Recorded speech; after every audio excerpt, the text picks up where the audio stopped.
If you explain to people why they're wrong, you're probably an INTP. An INTj would just tell you you're wrong and then expect you to figure out why. Look, it's not their fault you're stupid. INTPs and INTjs are pretty similar, despite sharing no cognitive functions in common. Both types are intuitive thinkers, and people often worry that both types are just secret robotic scouts for Skynet.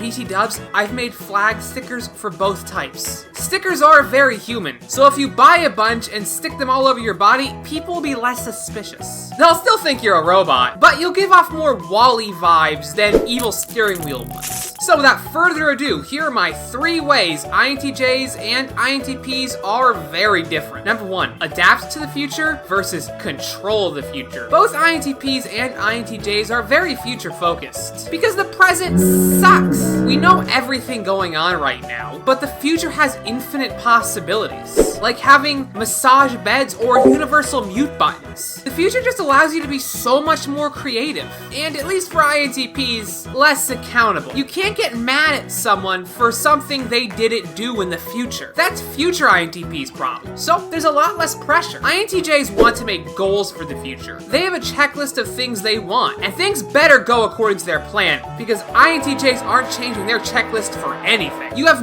no idea how long it took them to choose the perfect font. INTPs set goals too, but they're more personal focused. They're going to create a lot of habits and routines that will help them succeed. Because of this, INTPs can be a lot more adaptable. They know they can't expect other people to act the way they want, and you can only control yourself. INTJs do understand this. They just think fear is a great way to get other people to conform to your checklist. Number 2, reading people versus reading things. As you can imagine, 2 introverted thinkers aren't particularly into other people. Humans are stupid and annoying. If they wanted to be annoyed, they just play Sudoku. But unfortunately, humans are a social species, and human interactions are very important. The logical INTP and INTJ brains understand this. They just don't like it. INTPs like to understand what other people are thinking. With FE in their final slot, this can be really tricky for them though. But with time, they can figure it out and can be a super charming robot. Think R2-D2 or a Furby.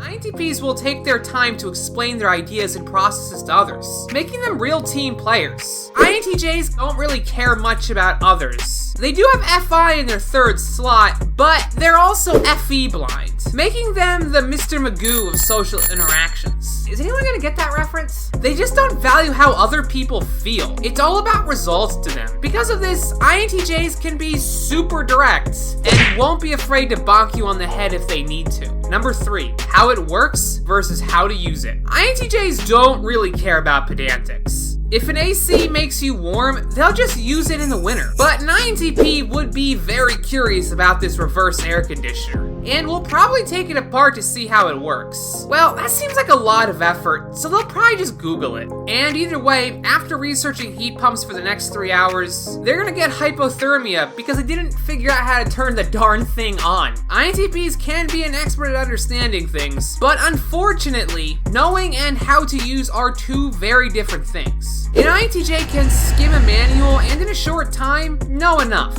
You don't need to know a lot to be successful, you just need enough to get by. Details schmeetails is sort of the INTJ rules of life. Are you still having a hard time figuring out which type you are? Well, lucky for you, I made a video on both INTPs and INTJs. And I have an entire playlist of type verses. Thank you guys so much for watching. I've been TrebleKnight, and I'll catch you guys all next time.